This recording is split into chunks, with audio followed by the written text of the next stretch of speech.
अधिकतर लोग कहते हैं मैं खुद को जानता हूँ, लेकिन बुद्ध कहते हैं हम अपना नाम जानते हैं, अपनी भूमिका जानते हैं, अपनी पहचान जानते हैं, खुद को नहीं। हम कहते हैं मैं ऐसा हूँ, मैं वैसा हूँ, मुझे ये पसंद है, मुझे वो बुरा लगता है, लेकिन क्या यही खुद को जानना है? बुद्ध कहते हैं जो बदलता रहता है वो तुम नहीं हो सकते। आज जो पसंद है कल बदल जाती है, आज जो पहचान है कल छूट जाती है। तो फिर मैं कौन है? यही प्रश्न आत्मबोध का द्वार है। बुद्ध की शिक्षाओं में सबसे गहरी बात है अनात्मा। इसका अर्थ ये नहीं कि आप अस्तित्वहीन हैं, इसका अर्थ है जिसे आप मैं कहते हैं वो स्थायी नहीं है। हम मैं को इनसे जोड़ लेते हैं, शरीर, विचार, भावनाएं, भूमिका, अतीत, लेकिन ये सब लगातार बदलते रहते हैं। बुद्ध पूछते हैं जो बदल रहा है क्या वो तुम हो सकते हो? हम कहते हैं मैं सफल हूँ, मैं असफल हूँ, मैं अच्छा हूँ, मैं बुरा हूँ, ये सब पहचाने हैं। बुद्ध कहते हैं पहचान मन को बांध देती है। जब पहचान खतरे में पड़ती है तो डर पैदा होता है, जब पहचान टूटती है तो दुख होता है। एक सरल उदाहरण, अगर कोई आपकी आलोचना करता है तो आपको चोट क्यों लगती है? क्योंकि आलोचना आपकी पहचान को छूती है। अगर पहचान न हो तो चोट भी नहीं। खुद को जानने का अर्थ ये नहीं कि आप कौन हैं इसका जवाब मिल जाए। खुद को जानने का अर्थ है जो कुछ भी उठ रहा है उसे देख पाना। विचार उठ रहा है, भावना उठ रही है, डर उठ रहा है, आप उन्हें देख पा रहे हैं।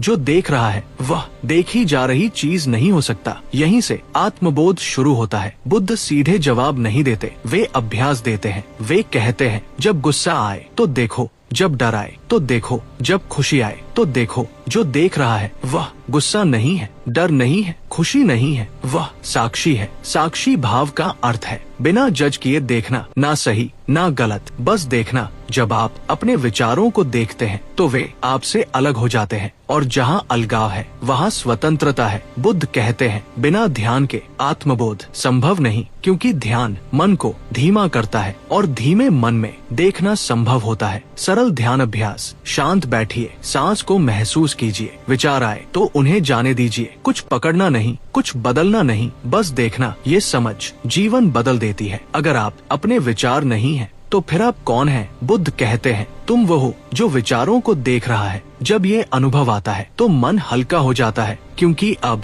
हर नकारात्मक विचार आपकी पहचान नहीं बनता। आज खुशी, कल उदासी, अभी उत्साह, फिर थकान। अगर आप भावनाएं होते तो आप हर दिन बदल जाते। बुद्ध कहते हैं भावनाएं मौसम है, आप आकाश है। डर अक्सर पहचान के टूटने से आता है। अगर मैं यह नहीं रहा तो मैं कौन रहूंगा? बुद्ध कहते हैं जब झूठी पहचान गिरती है तभी सच्चा बोध आता है। ये डरावना लगता है, लेकिन यही मुक्ति का द्वार है। जब आप खुद को पहचानना शुरू करते हैं तो करुणा अपने आप आती है, क्योंकि अब आप देखते हैं दूसरे भी अपने विचारों में फंसे हैं। ये समझ क्रोध को करुणा में बदल देती है। आत्मबोध का मतलब नहीं सब कुछ छोड़ देना, रिश्तों से भागना, दुनिया को गलत कहना। बुद्ध का मार्ग मध्य मार्ग है। आप दुनिया में रहते हुए खुद को जान सकते हैं। हर स्थिति एक अवसर है। जब गुस्सा आए देखो, जब तुलना आए देखो, जब डर आए देखो। देखना ही सबसे बड़ा अभ्यास है। जब आप अपने मन को जानते हैं तो मन आपको नियंत्रित नहीं करता। आप सोचते हैं लेकिन मजबूर नहीं होते। आप महसूस करते हैं लेकिन बहते नहीं। यही स्वतंत्रता है। बुद्ध कहते हैं जो देखा गया वह तुम नहीं हो,